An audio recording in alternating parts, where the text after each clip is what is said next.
മനുഷ്യകുലത്തിന്റെ പാപപരിഹാരത്തിനായി മനുഷ്യാവതാരം ചെയ്തു കാൽവറിയിൽ സ്വയം സമർപ്പിക്കപ്പെട്ട യേശു ക്രിസ്തുവിന്റെ ദിവ്യനാമത്തിൽ നിങ്ങൾക്കെന്റെ സ്നേഹവന്ദനം. വിദ്യാഭ്യാസ ശാസ്ത്ര മേഖലയിൽ ലോകം ആർജിച്ചിട്ടുള്ള വളർച്ച ജീവിത സൗകര്യങ്ങളും വിശ്രമ സമയവും വർദ്ധിപ്പിച്ചിട്ടുണ്ടെങ്കിലും മനുഷ്യ മനസ്സുകളുടെ അവധി സഞ്ചാരം ജീവിതത്തിന്റെ സമസ്ത മേഖലകളിലും സങ്കീർണത സൃഷ്ടിക്കുന്നു. അതുകൊണ്ട് തന്നെ ചിന്തനീയ വിഷയമായ ഭാരാസരെ 35:12 വ്യക്തി ജീവിതങ്ങളെ വിശദീകരിക്കുന്ന ഉപദേശവാക്യമാണ്. അതെ, സമർപ്പിക്കാൻ വൈകരുത്. BC 180 യേശുബർ ഷമൂൻ രചിച്ച ഭാരാസരെ ജ്ഞാനം ദൈവഭക്തിയിൽ അടങ്ങിയിരിക്കുന്നുവെന്നും ജ്ഞാനോദയം അവനിലുള്ള സമർപ്പണവുമാണെന്ന് വെളിപ്പെടുത്തുന്നു. ന്യായപ്രമാണ കൽപ്പനകളുടെ ആചരണവും തിന്മ പ്രവർത്തികളിൽ നിന്നുള്ള വിടുതലും പുണ്യപ്രവർത്തികളോടുള്ള ആവേശവും സമർപ്പണത്തിന്റെ അടിസ്ഥാനമായി ഭാരാസരെ ചൂണ്ടിക്കാണിക്കുന്നു. ദൈവിക സ്നേഹത്തോടുള്ള മനുഷ്യന്റെ അനുകൂല പ്രതികരണമാണ് സമർപ്പണം. സമർപ്പണം എന്ന പദത്തിന്റെ മൂലാർത്ഥം അടിമ എന്നാണ്. ഒന്നെങ്കിൽ കർത്താവിന്റെ, അല്ലെങ്കിൽ സാത്താന്റെ. റോമർക്ക് എഴുതിയ ലേഖനം 6-ാം അധ്യായം 16 മുതൽ 18 വരെയുള്ള വാക്യങ്ങളിൽ അപ്പോസ്തലനായ പൗലോസ് അത് വ്യക്തമാക്കുന്നു. 1 രാജാക്കന്മാർ 18:21 ഇപ്രകാരം സൂചിപ്പിക്കുന്നു: നിങ്ങൾ എത്രത്തോളം 2 വഞ്ചിയിൽ കാൽ വയ്ക്കും. പാപദാസ്യത്തിൽ നിന്നും ദൈവിക അനുസരണത്തിലേക്കുള്ള വളർച്ചയാണ് ദൈവിക സ്വാതന്ത്ര്യവും സമർപ്പണവും. അതുകൊണ്ട് സമർപ്പിതൻ ദൈവദാസനാണ്. ആ സമർപ്പണത്തിന്റെ ഉദാത്ത മാതൃകയാണ് വിശുദ്ധ ദൈവമാതാവ്. വിശുദ്ധ ലൂക്കോസ് 1:38 അത് വെളിവാക്കുന്നു: ഇതാ ഞാൻ കർത്താവിന്റെ ദാസൻ.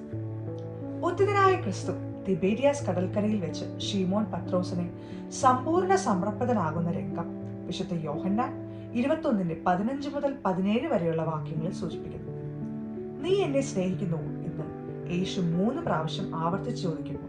3 പ്രാവശ്യം എനിക്ക് നിന്നോട് പ്രേമുണ്ട്, നീ സകലവും അറിയുന്നുവല്ലോ എന്ന പത്രോസിന്റെ മറുപടി 3 പ്രാവശ്യം തള്ളി പറഞ്ഞതിലുള്ള അനുതാപവും വിശ്വാസ സമർപ്പിത യഥാസ്ഥാനപ്പെടുത്തലുമാണ്. ജോൺ ക്രിസോസ്റ്റം, വിശുദ്ധ സഭാപിതാവായ ജോൺ ക്രിസോസ്റ്റം ഇങ്ങനെ കുറിച്ചിട്ടുണ്ട്: dedication is nothing but faith and complete surrendering for eternity. വിശ്വാസികളുടെ പിതാവായ അബ്രഹാമിന്റെ സമർപ്പണമാണ് ജന്മദേശം വിട്ട് കാണിപ്പാനിരിക്കുന്ന ദേശത്തേക്ക് ഉള്ള യാത്രയും ഏകജാതന്റെ ബലിയർപ്പണം. ഈ ലോക ജീവിതം ദൈവിക ദാനമാണ്. നമ്മുടെ താലന്തുകളെ സ്വർഗീയ പുഷ്പങ്ങളായി സമൂഹത്തിൽ സുഗന്ധം പരത്തേണ്ടതുണ്ട്. അമേരിക്കൻ ചിന്തകയും ഹാസ്യശാസ്ത്രകാരിയുമായ എർമ ബോംബക്കിന്റെ വീക്ഷണം ഓർത്തുപോകുന്നു: When we stand before God at the end of my life, I would hope that I would not have a single bit of talent left and could say, I use everything that you gave me. ഏതെല്ലാം വിധത്തിൽ സമർപ്പിതനാകണമെന്ന് തിരുവചനം നമ്മളെ പഠിപ്പിക്കുന്നുണ്ട്. നാം നമ്മുടെ ശരീരത്തെ സമ്പൂർണമായി സമർപ്പിക്കണം. റോമർ 12:1-2 വാക്യങ്ങളിൽ അത് വിശദമാക്കുന്നുണ്ട്. നിങ്ങൾ ബുദ്ധിയുള്ള ആരാധനയായി നിങ്ങളുടെ ശരീരങ്ങളെ ജീവനും വിശുദ്ധിയും ദൈവത്തിന്റെ പ്രസാദവുമുള്ള യാഗമായി സമർപ്പിക്കും. ഈ ലോകത്തിന് അനുരൂപമാകാതെ നന്മയും പ്രസാദവും പൂർണ്ണതയുമുള്ള ദൈവഹിതം ഇന്നതെന്ന് തിരിച്ചറിയേണ്ടതിന് മനസ്സ് പുതുക്കി രൂപാന്തരപ്പെടുക. പഞ്ചേന്ദ്രിയങ്ങളുടെ വിശുദ്ധീകരണമാണ് റോമർ 6:19 പ്രതിപാദിക്കുന്നത്. നിങ്ങളുടെ അവയവങ്ങളെ വിശുദ്ധീകരണത്തിനായി നീതിക്ക് അടിമകളാക്കി സമർപ്പിക്കും. നാം ഈ ലോകത്ത് നിന്ന് മാറ്റപ്പെടേണ്ടവരാണ്. മരണം സുനിശ്ചിതവും നിലച്ചിരിക്കാത്ത നാഴികയിൽ സംഭവിക്കാവുന്നതുമാണ്. അതുകൊണ്ട് സമർപ്പിതരാകാൻ വൈകിക്കൂടാ. 2 കൊരിന്ത്യർ 6:2 ഇത് വെളിവാക്കുന്നുണ്ട്: ഇപ്പോഴാകുന്നു സുപ്രസാദകാലം, ഇപ്പോഴാകുന്നു രക്ഷാദിവസം. സുബോധവും ഓർമ്മശക്തിയുമുള്ള കാലത്ത് മാത്രമേ സമർപ്പിക്കാൻ സാധിക്കുകയുള്ളൂ. ഈ നിമിഷം തന്നെയാണ് സുപ്രസാദകാലം.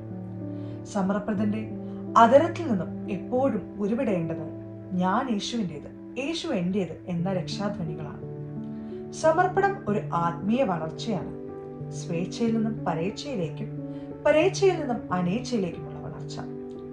ലക്ഷ്യസ്ഥാനം ആനന്ദകരമാകിയാൽ പാന്താവിലെ വൈതരണികളിൽ ആകുലത വേണ്ട. എന്തെന്നാൽ അവിടുത്തെ മുഖം മൃദുവും ചുവട് ലഘുവുമാകുന്നു.